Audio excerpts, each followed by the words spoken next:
Good morning student.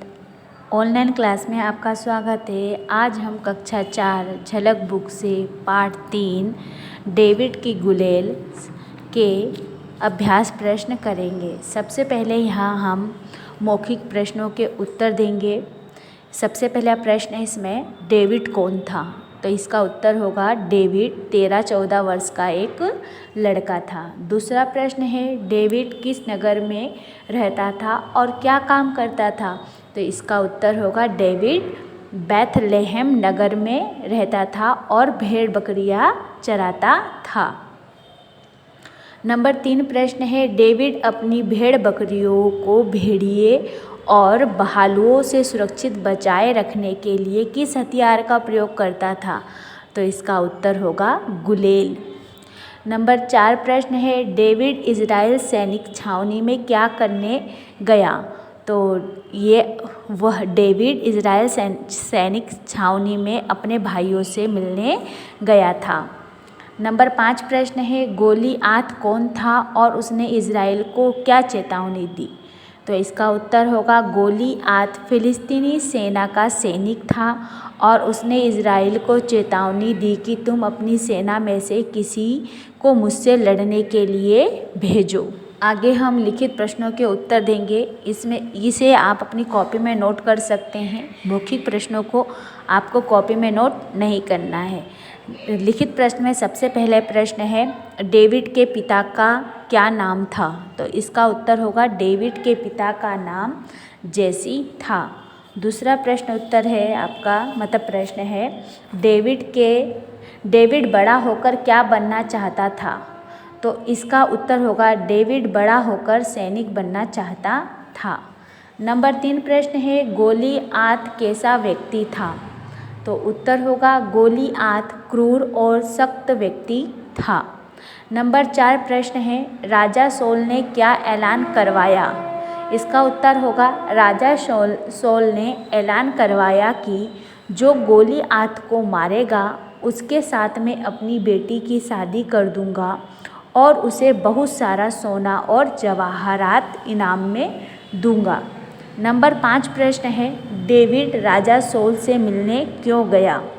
इसका उत्तर होगा David राजा shawl से इसलिए मिलने गया क्योंकि वह राजा से अनुमति लेकर गोलियात से लड़कर उसे हरा देना चाहता था।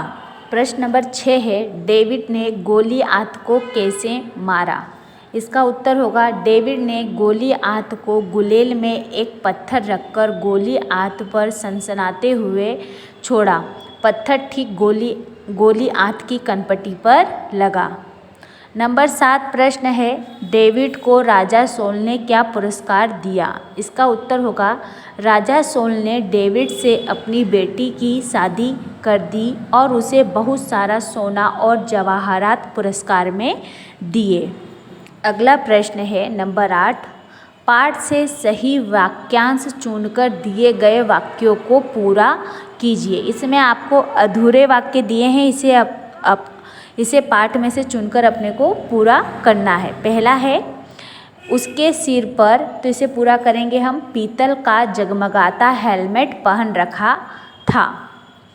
नंबर 2, गुलेल चलाने में वह बहुत निपुण था।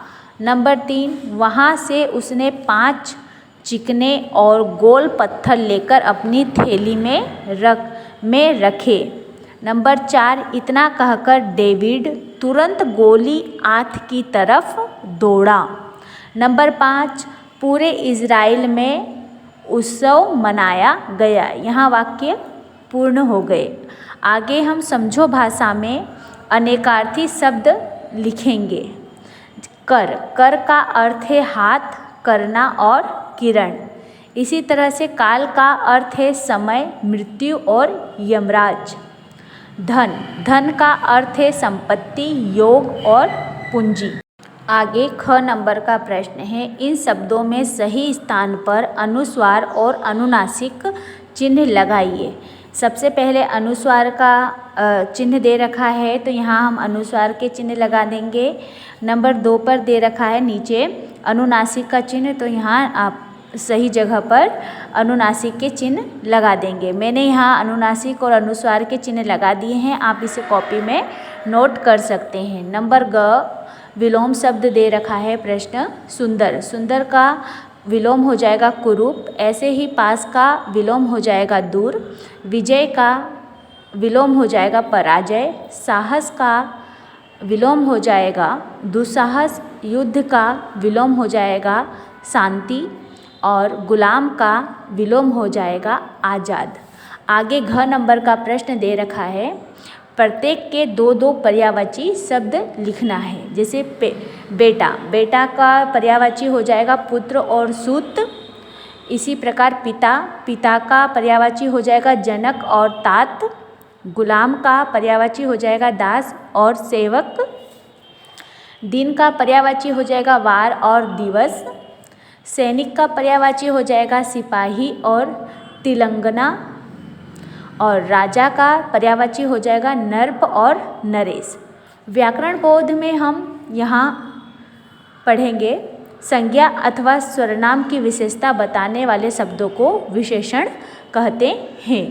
यहाँ हम विशेषण के बारे में पढ़ेंगे। जैसे सफ़ेद गाय कम दूध देती है। इस वाक्य में सफ़ेद गाय की तथा कम दूध की विशेषता बता रहे हैं, अतः ये विशेषण है।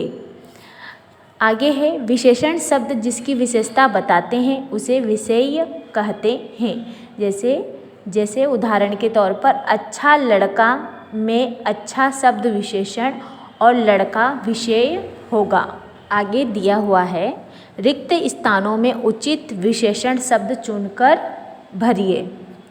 जैसे खाली मतलब यहाँ पे आगे खाली जगह दी है और फिर बालक लिखा हुआ है, तो यहाँ आपको एक ब्रैकेट के अंदर कुछ शब्द दे रखे हैं, इसको विशेषण मतलब जो विशेषण विशेषता दे रखी है इसे लिखना है। तो यहाँ हम बहादुर बालक लिख सकते हैं, कायर शोल लिख सकते हैं, भ्रष्ट व्यक्ति लिख सकते हैं, कुछ लोग लिख सकते हैं, क्रूर गोली आंत लिख सकते हैं, नीली कमीज लिख सकते हैं, दो रुमाल लिख सकते हैं, सुंदर लड़की लिख सकते हैं। यहाँ विशेषण शब्द दे रखे हैं और सबकी विशेषता बताई गई है, तो इसमें से बॉक्स के अंदर से शब्द चुनकर अपन यहाँ विशेषण या विशेषता लिख सकते हैं। यहाँ पाठ 3 पूर्ण हो चुका है। आगे की वीडियो में हम पाठ 4 बढ़ेंगे।